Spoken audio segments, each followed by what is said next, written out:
The click just happened this year when I saw Bitcoin going from interesting code to, my generation's financial lifeboat. Inflation is almost the entire reason that I started looking into Bitcoin. Why is rent eating up half of your paycheck? Why do your student loans grow faster than you can even pay them off? Saving feels like filling this bucket with water that's completely full of holes and then wondering why all the water is just dripping away. It's not about getting rich, it's not about speculation, it's about having one form of money in the world that isn't designed to rob you. Bitcoin is an alternate form of money. It's the way that the world should be moving towards. We want something to belong to. We want to have something that we can fight for.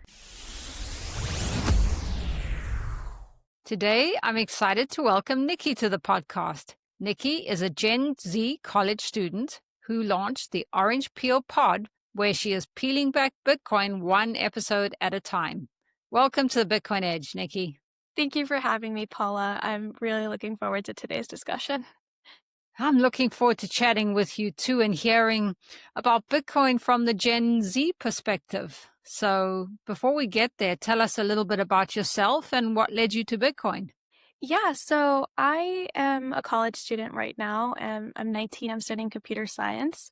So I first heard about Bitcoin back in 2017. I was like a kid at this time when all of the crazy price hype stuff was going on, right? So I was like 11 years old, and all I really remember was just all the adults around me going, Bitcoin is up 20%, and people were becoming millionaires overnight. So I literally thought that this was some sort of like lottery ticket system. And I was like, that's so cool. But I didn't connect it to anything back in my real life.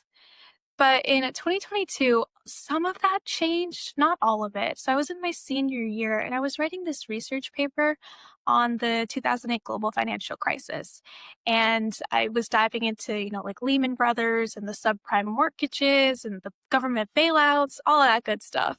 And I stumbled across Bitcoin yet again, but this time I was looking at it more as a technology as opposed to a money system. I was looking at the proof of work, blockchain, decentralized consensus, cryptography, all of that. I won't get into the technical details too much. But as a CS student, this was like finding this holy grail of distributed algorithms. And it solved this trust system in money that people said was next to impossible. And I just remember thinking like, wow, this is really elegant, cool code. Whoever designed this must have been a genius. But still, I was thinking of it as tech, not as somewhat of an economic lifeline. But in 2025, in January, I was really feeling the real world effects of inflation. Like it was hitting me directly. I was a year into college at this point, and I'd walk into cafes here in Australia and pay somewhat of like $9-10 for a flat white, which really shouldn't cost me more than like $5 or $6, depending on where you are. So that coupled with rent was increasing. My rent has increased twice in the past 2 years. Groceries are getting insane almost every week. They're climbing up.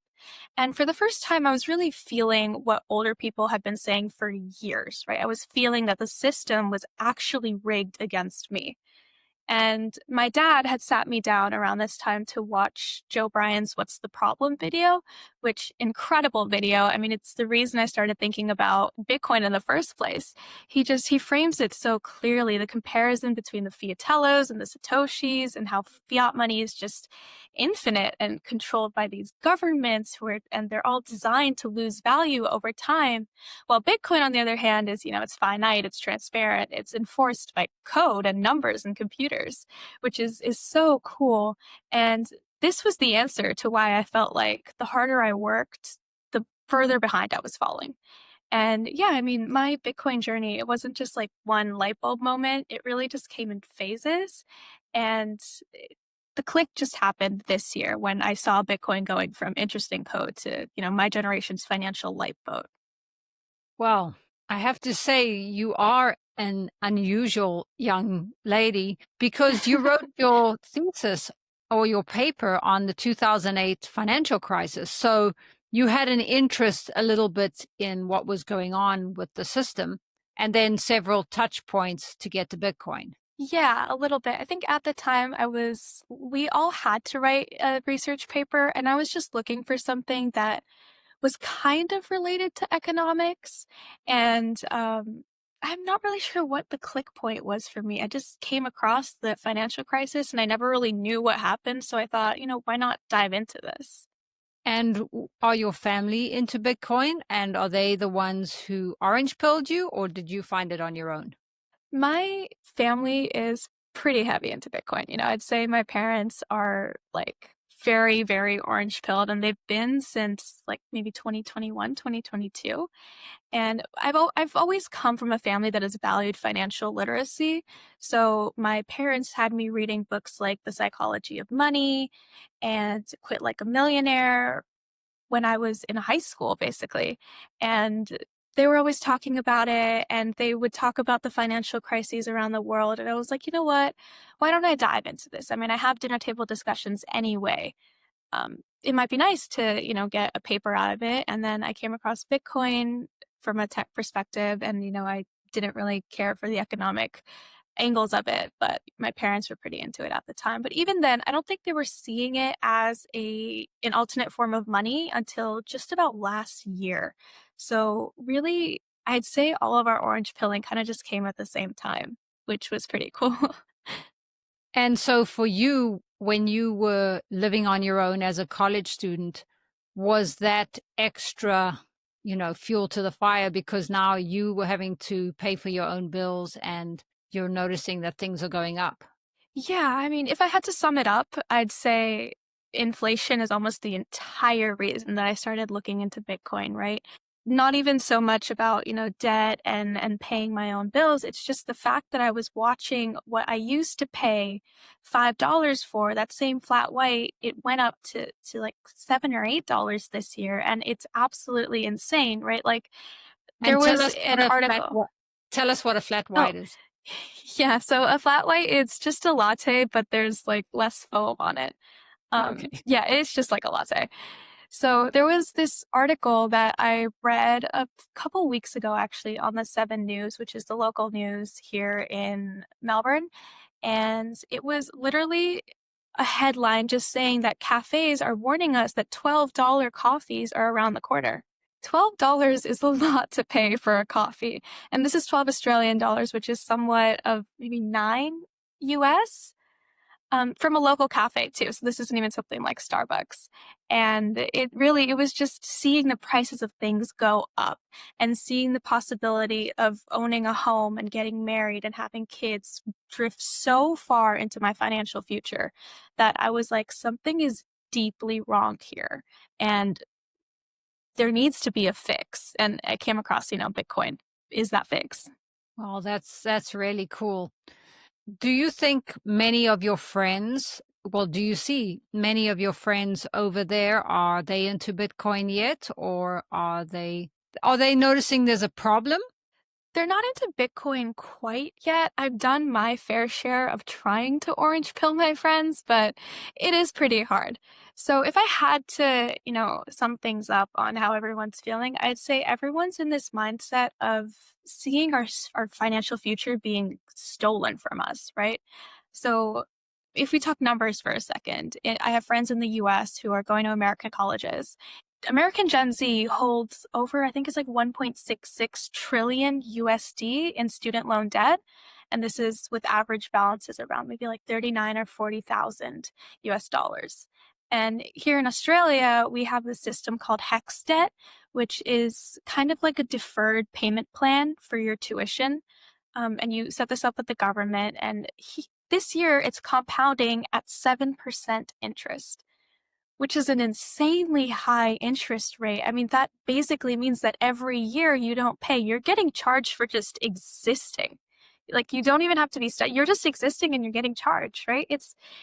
I mean, it's almost inhumane. You haven't even started earning enough to pay any of this off, and your debt is already accumulating and growing.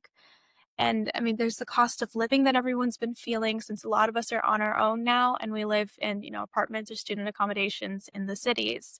So rent in Sydney or even Melbourne eats like 50 to 60% of the income for most of my friends who are earning here. which is insane. You know, coffee is $10, brunch is like 35, but wages, they're saying that it hasn't even budged in real terms in over a decade. So I think a lot of Gen Z, a lot of us are just told to, you know, work harder, or save more, or even like budget better, which is, it's definitely something that we do need to work on. I do think that Gen Z has a little bit of a spending issue, but that's a whole another touch point. The point is, it's about not being able to budget your way out of a broken system. It's about the money itself that's melting away. And saving feels like filling this bucket with water that's completely full of holes and then wondering why all the water is just dripping away. I mean, it's a really, really big problem, and the institutions that are managing all of this, right?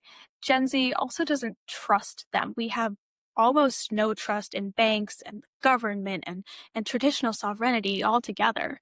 There's a stat that I really like to pull out that was done by the Harvard, I think, Youth 2025 poll.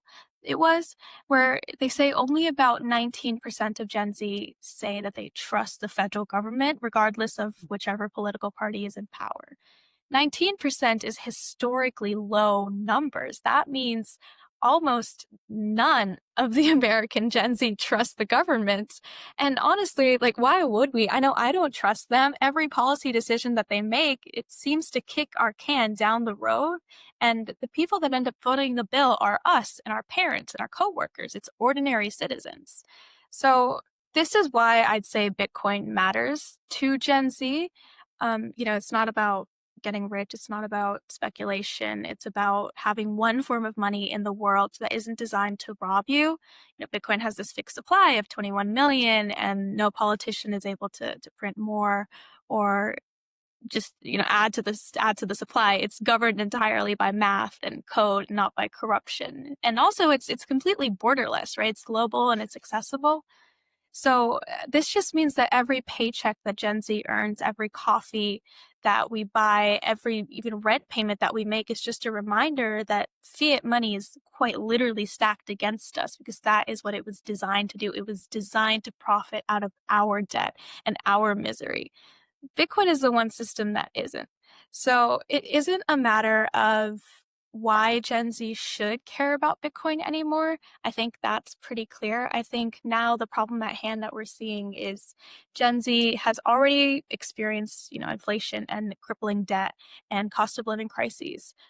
What we don't know is why Bitcoin, because I think a lot of us, we still see Bitcoin as just this magic internet money or fake monopoly money, and we associate it with altcoins like Solana or Dogecoin or Ethereum.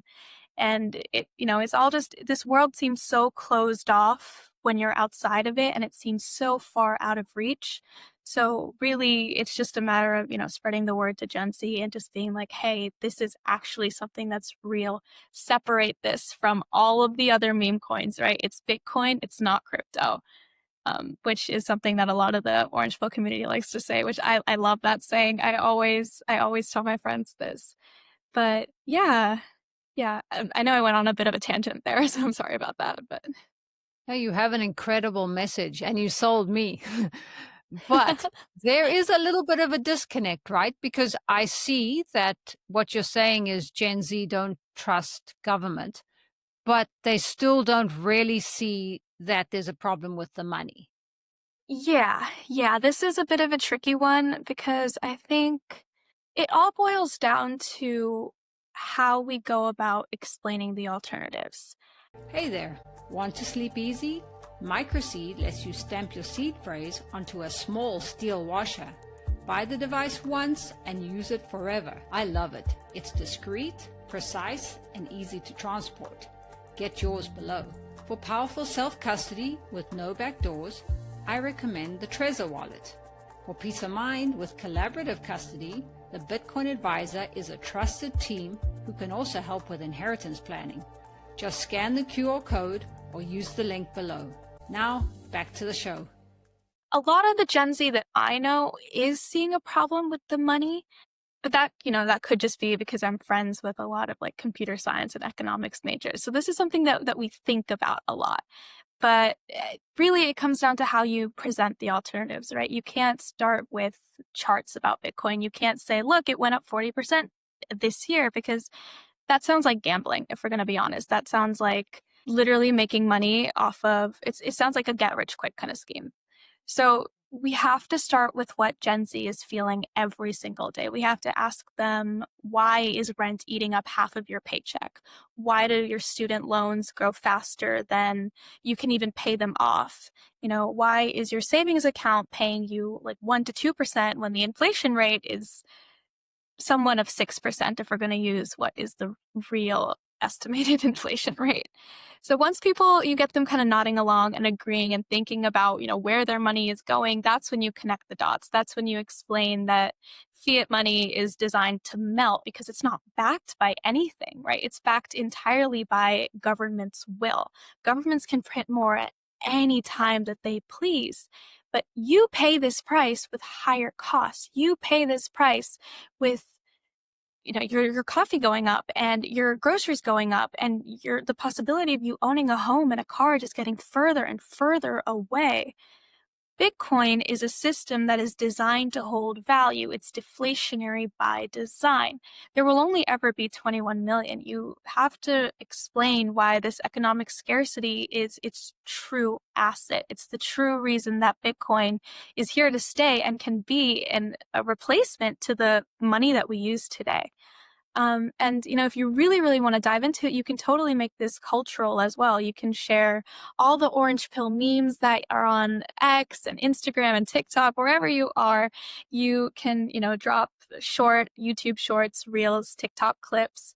You frame this as a movement, not as an investment, because if there's one thing that Gen Z connects with, it's people and movements. It's social justice. So really, we don't want to be lectured about, numbers going up, and we don't want to see charts of green and red and be told about volatility and all of that. We want something to belong to. We want to have something that we can fight for. So, for us, Bitcoin can't just be a finance. It really has to be culture and identity and freedom. It has to be an escape from the financial matrix that we all live in. So yeah, the way to orange pill Gen Z isn't, through spreadsheets. It's through the stories and the cultures and the values. It's through what older Bitcoiners have learned from Bitcoin. It's through hearing their stories and seeing how Bitcoin has actually changed their lives in real time.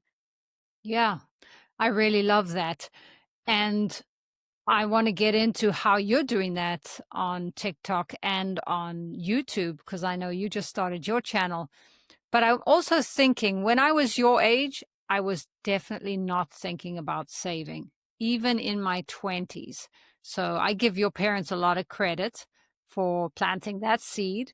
And do you think that's a little bit of an issue with Gen Z and also kids in colleges that they're just there to have fun, not ready to save yet? Absolutely. 100%. Like you said, the only reason I think about money and saving is because I come from such a financially literate family. I come from, parents who emphasize that work hard now, play later. The more that you save now, the easier you're going to have it when you're in your early career. So I try to put out, $100 from my budget every month, and I try to put that towards, stacking the sats. But that's just me. In terms of why this happens, I think it's because Gen Z thinks we have a lot of time. The majority of us right now are in college, maybe even some in the late teens, or just entering into our career. I think the age span is somewhat from like maybe 16 to 26 years old right now. So all in all, we're pretty young. So we think we have a lot of time. It's a bit like, oh, well, I could save this $80, or I could just go on a night out, and I could just go to a party and have fun with my friends and, live now, live in the moment, which I think it's definitely important. You should live now. You should live in the moment. You should do all the fun things that you're supposed to do in college.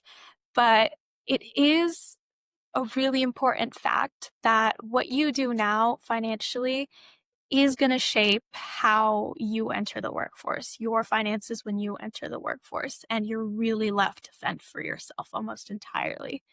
So I think it's just a culture problem. I think if anything, we just need to get the message out there, and we need to get more Gen Z aware of the fact that you do have time, but the more time you use towards bettering your finances, the better off you're going to be.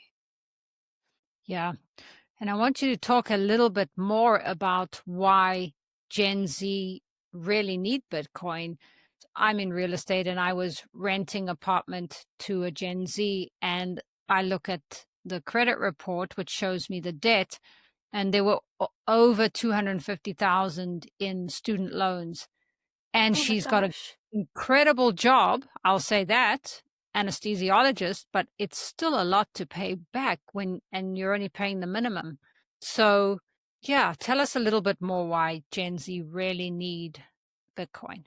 Yeah, so this is really where generational differences come to play at the stage here. I think for boomers and even millennials, the path was always save, invest in stocks, buy real estate, retire. I mean, it was simpler than it is now, right? It was almost a beeline. But for Gen Z, these doors are basically completely closed. Housing affordability in the US is worst, it's the worst in over 40 years, I think it was. And in Sydney, you need like 12 to 15 years of income just to afford a median family home. Stocks grow, of course they grow, but at the end of the day, they're tied to fiat. The S&P 500 went up because the Fed printed trillions of dollars, right? This is not sustainable growth. This is inflation leaking into assets. Bitcoin is fundamentally different. Stocks and stocks and real estates are tied to a national economy. Bitcoin is global. Stocks can be diluted with new shares. Bitcoin supply is capped at 21 million forever. In fact, real estate is inaccessible to most Gen Z right now if you don't have family wealth or even like a trust fund. Bitcoin is divisible down to a cent. So you can start with $5. At the end of the day, it is really hard to buy $5 worth of an S&P 500 company.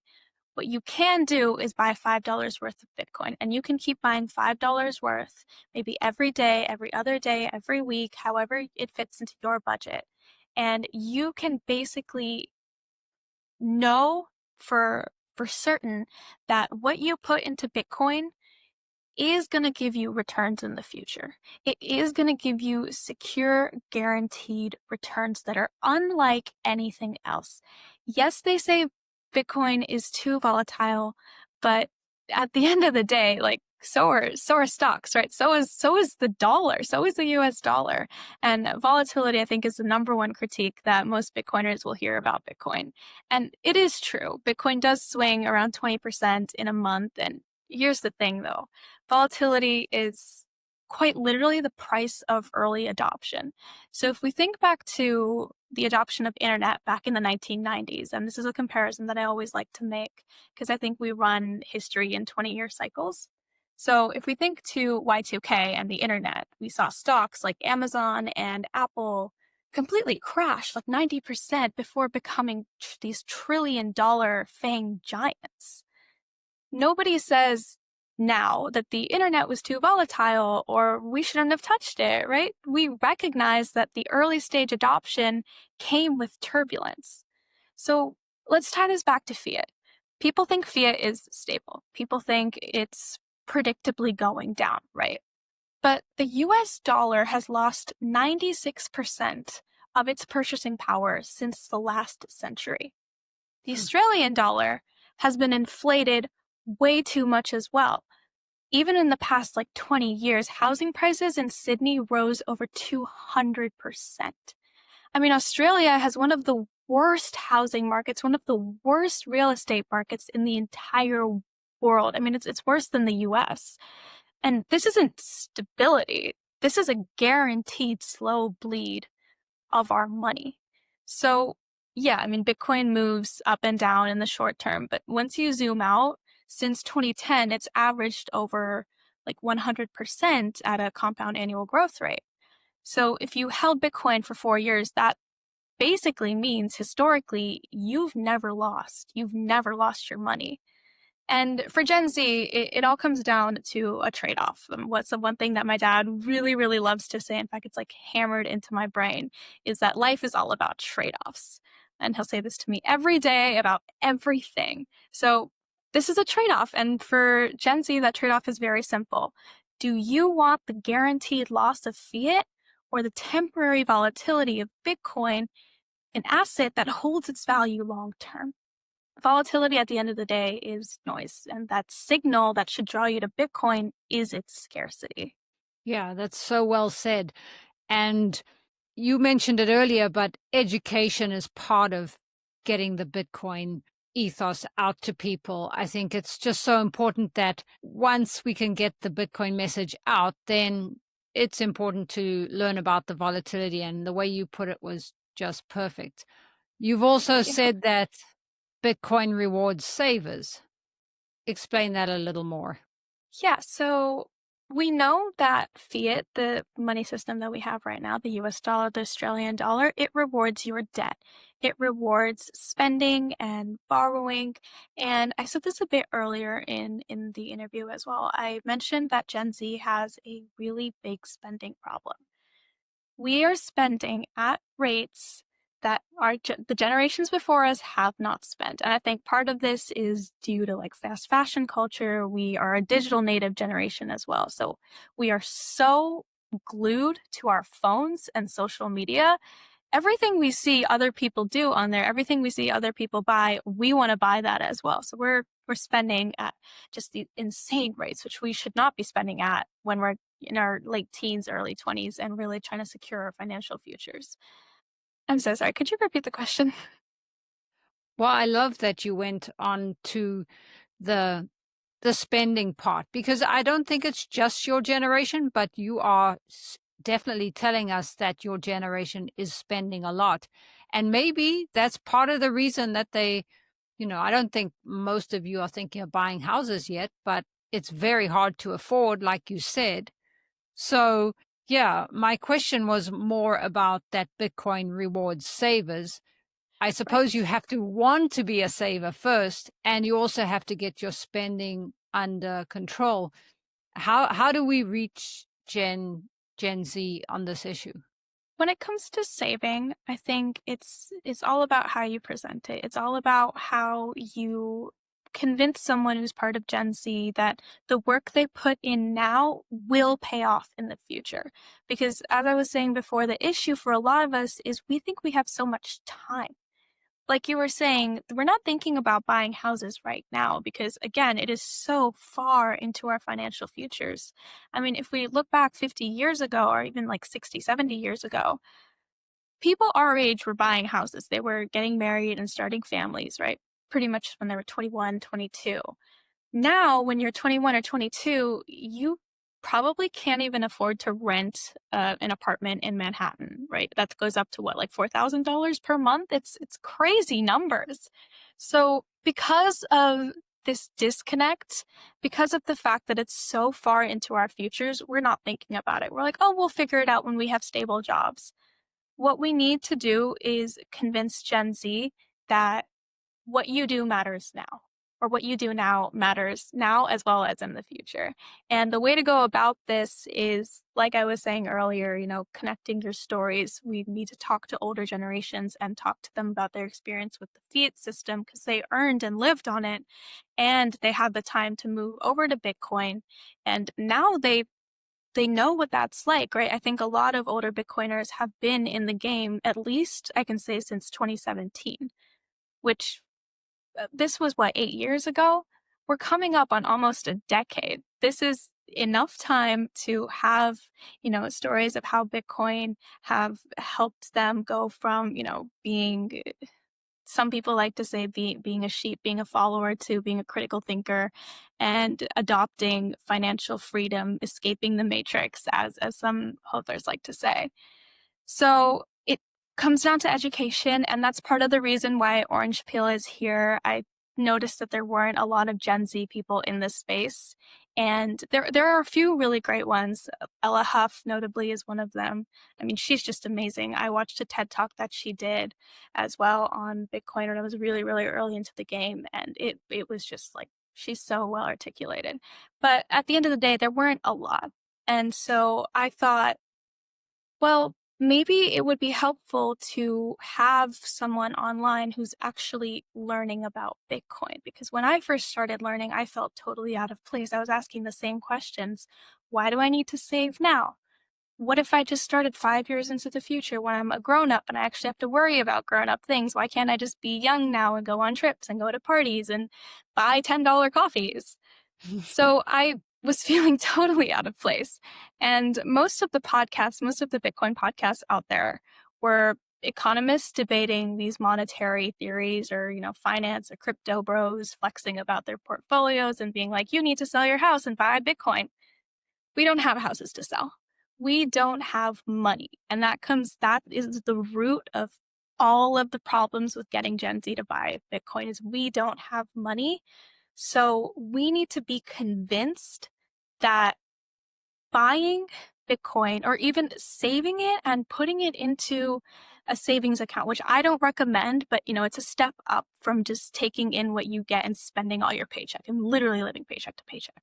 So first we need to get to that savings point where we're going into account, and then I think you can convince people to go to Bitcoin a lot better. But it's all about just making saving and making buying Bitcoin seem accessible, bringing it out of this crypto bro bubble that we see it in right now, separating it from those meme coins and being like, hey, this is actually an option that you have to secure yourself a financial future. And the best part is you can start with just $5.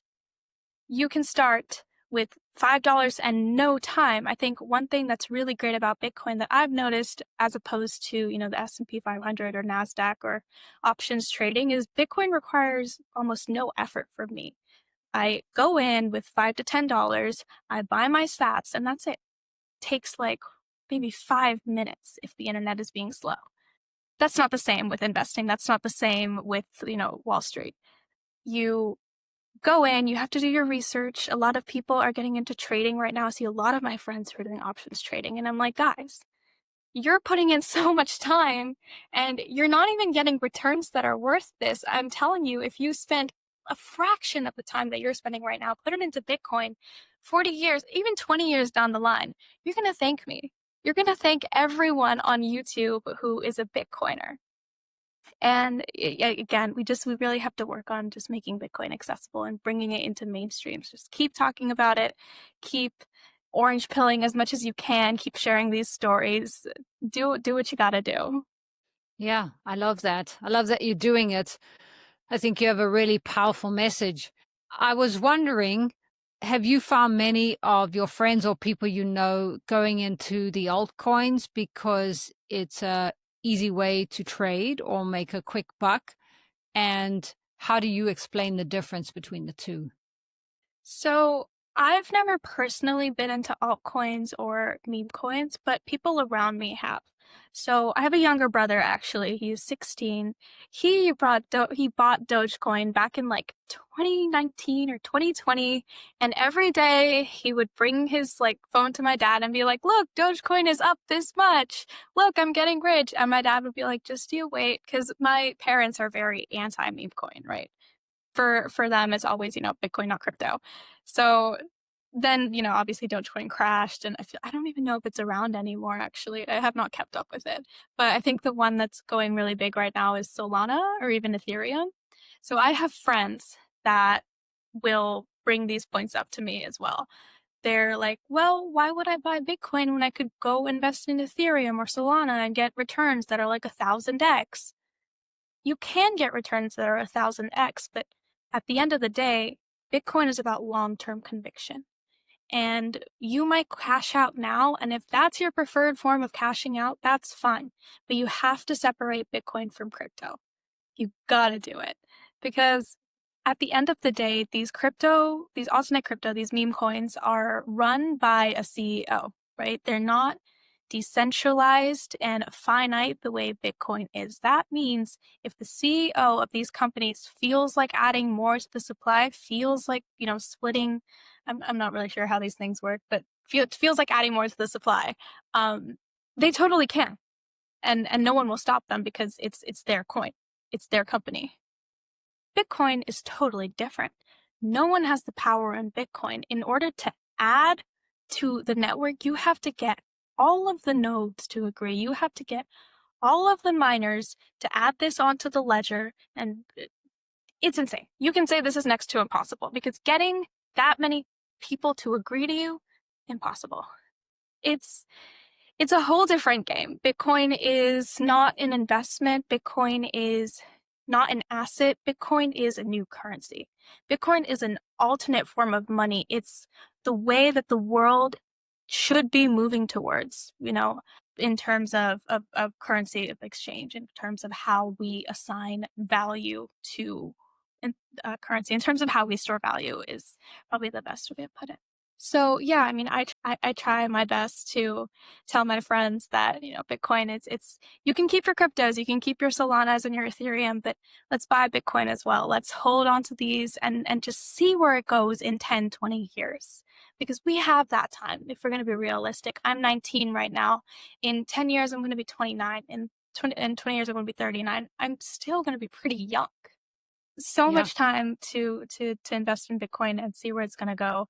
And, if we study the trends from a decade ago, it's been upward. It's been in the green I'm not sure what the exact percentage is for the returns, but it's basically safe to say now that Bitcoin is not risky anymore, and it is definitely a good thing to have in your portfolio. So yeah, I try my best, but a lot of people right now, a lot of Gen Z is just looking for quick returns and get rich quick schemes. So it's hard to convince them that conviction matters, which all comes back to the point I was making earlier of we have to convince people that they have time, yes, but that time is actually their asset. That time is going to work in favor for them. So if they start now, they're going to be better off in 10 years versus if they start in 5 years. So it's all that same point. Yeah, that's absolutely right. And you're right. Some of the coins like Solana and Ethereum and the meme coins, they might perform better than Bitcoin in the short term, but they also will crash a lot more, and they also might not be around. Who knows what the CEO does one day? And that was a great point. That's the big difference.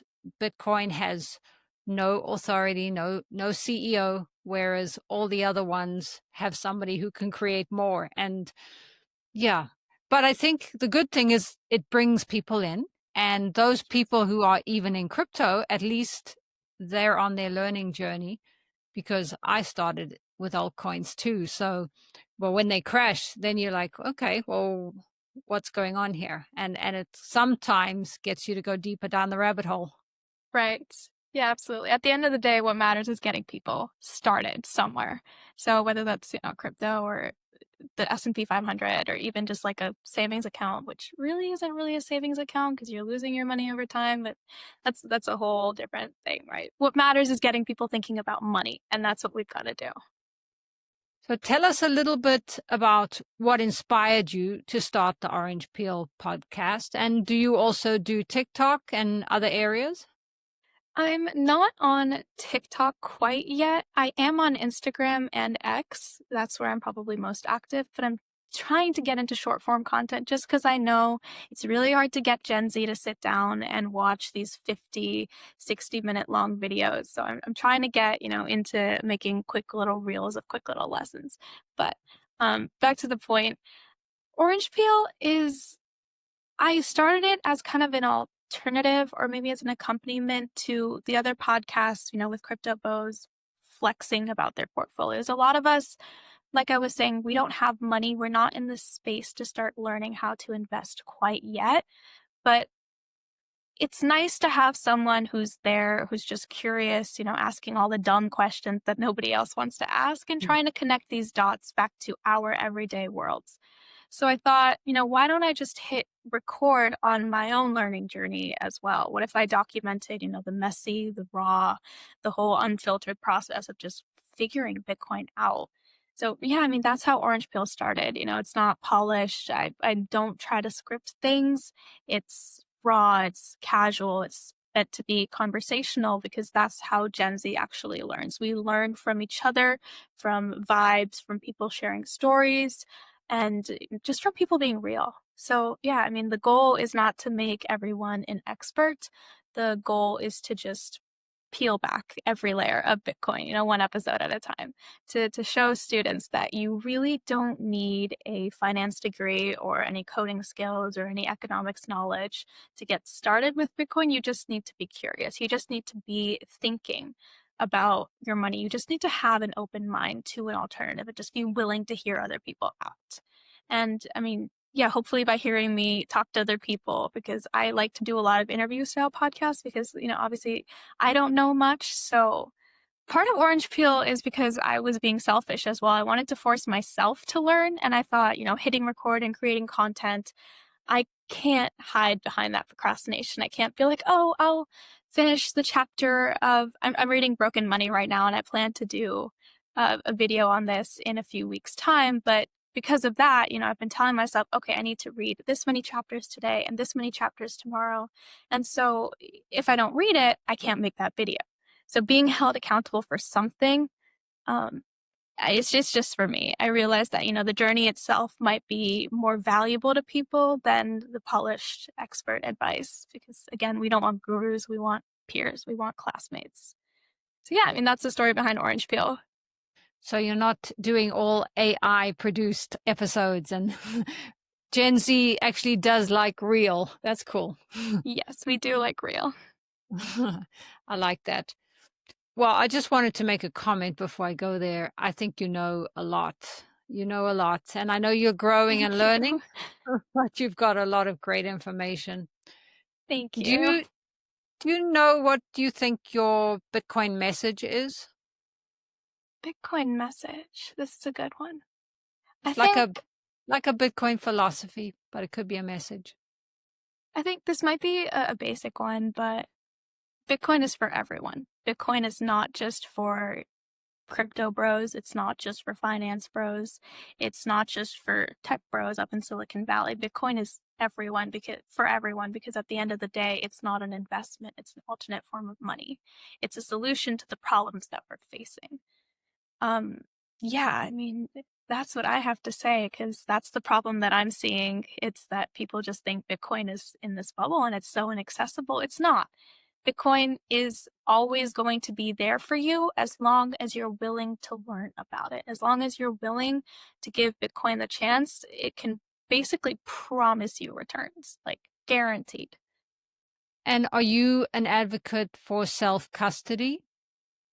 I'd say yes. I mean, I don't know much about this yet, but from what I do know and from what I do understand is that the money or the Bitcoin that you buy off of the exchange platforms like River, it's not actually your Bitcoin, if I'm understanding it correctly. And I think that in itself it goes fundamentally against what Bitcoin stands for, right? Bitcoin is supposed to be decentralized. So by adding a third party into the system, what benefit are you really getting?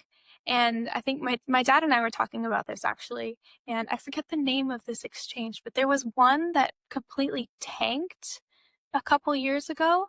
Yeah, I don't remember what it was called, but FTX was one of them. FTX. okay. I think that might have been the one. Yeah. But something about people completely losing all of their Bitcoin and just not getting it back. Or what they got back was the price in fiat money of when it tanked, and Bitcoin had like gone up insane amounts since then. I wish I could remember the exact numbers, because I think that'd be helpful. But at the end of the day, putting it on an exchange is defeating the purpose of Bitcoin. So self-custody, it's what I'm trying to do. It's what I'm trying to learn about, but it can get complicated, right? You've got multi-sig versus single sig. You've got so many different wallets out there, and there's people talking about sovereignty in the middle of all that. And then there's these little like titanium wallet things with the keys that people are engraving. It's a lot. It's a whole different world. But I think for me, the reason I'm trying to move towards it is just because seeing the exchanges try to insert themselves as a third party in something that is not supposed to have a third party is actually like the rules in the code say that there's no one else involved besides the computers and the I guess the sender and the receiver of all the transactions. Yeah, so I mean, I guess I'm an advocate for self-custody, but I'm not super knowledgeable on the topic. Yeah, and I think that that's part of the journey, right? I think people who come in start just buying Bitcoin in the various different ways, and some people keep it on exchanges. But as you are in the space longer, then you want to know more about being self-sovereign. And I think it's really good for people in countries where they might have a dictator and they might have to leave suddenly. And with self custody, you can have 12 words in your head and cross a border without even the actual cold wallet device. Yeah, So that's pretty cool. absolutely. But you and I'm in the US, you're in Australia. It's unlikely to happen right now, but it's good to eventually get to that part of the journey. That is true. That is true. And I mean, that's one of the biggest selling points of Bitcoin as well, right? It's totally global. What you have in the US is what you have in Australia. I mean, if I went into a cafe here and I pulled out an American $20 bill, they'd literally say, your money's no good here. What does that mean? It's just this paper that kind of looks the same. I mean, the $2 look pretty similar to each other. The Australian has a bit more color. And it's just the governments that are dictating how much value that this has, when in reality, I mean, it's the same stuff. Money in the US should be able to buy you things in Australia as well, and vice versa. So that's what I love about Bitcoin. And I know that there's an argument that my friends like to make with, credit cards and debit cards. And they're like, well, I mean, what I have in my account, I can tap that card because I have the Chase card, or I have, the Apple card or something like that. And it's just, that's true. But Bitcoin also doesn't charge you crazy exchange fees, because one Bitcoin is one Bitcoin, and it will always be one Bitcoin. And the value in fiat might go up and down and left and right and whatever, but one Bitcoin is one Bitcoin. $1 is not always $1. Nobody's going to take a cut of your Bitcoin when you spend it. And there are little fees that will go to the miners and stuff, but that's, yeah. Exactly. So, I mean, just the globalness. And we think because we have credit cards that we're not actually being charged the fee, because the credit card charges the merchant, but we actually are getting charged. It's just in the price. We don't see it. And like Jack Mallers says, he says that we've had that system since the 50s. It's time we upgrade. And like your generation, once they start using Bitcoin, you can see how much better the technology is. Absolutely, 100%. I actually was discussing this just the other day as well, where I went out to dinner with some of my friends, and we got the tab back, and the credit surcharge, they were charging us 3%. 3% is a very high credit card surcharge, especially in Australia. And I'm used to seeing, 1%, 1.25. We saw 3%. It was insane. And then the nice thing about Australia is that they include the taxes within the price of the stuff itself.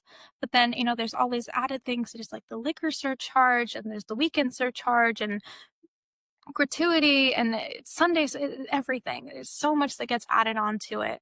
And, with Bitcoin, they can't really do that. Exactly. Yeah, that's a great example. So tell us how Bitcoin has changed you. I think Bitcoin just opened my eyes more than anything. I mean, I'm not in the point right now where I have financial returns to prove that Bitcoin has changed my life.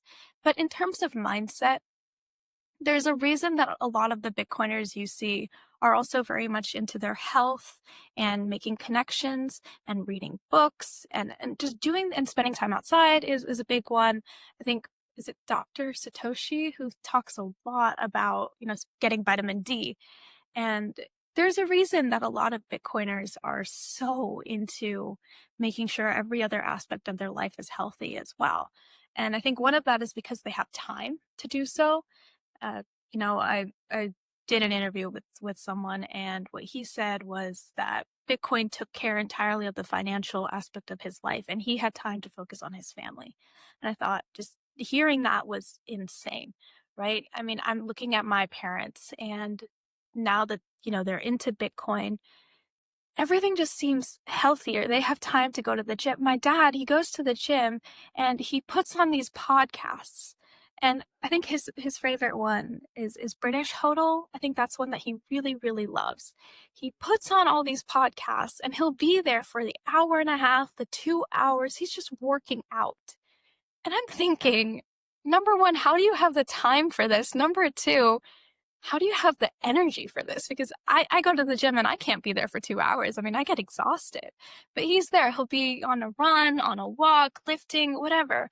And it's incredible. My mom is the same way. She'll go for her workout and she's got her earbuds in and she's got a podcast going on as well. The dinner table conversation is almost always something about Bitcoin. And I don't live at home anymore, but whenever I do FaceTime my parents, and I try to call them every day, but our conversations are about Bitcoin, and recently they're about orange peel.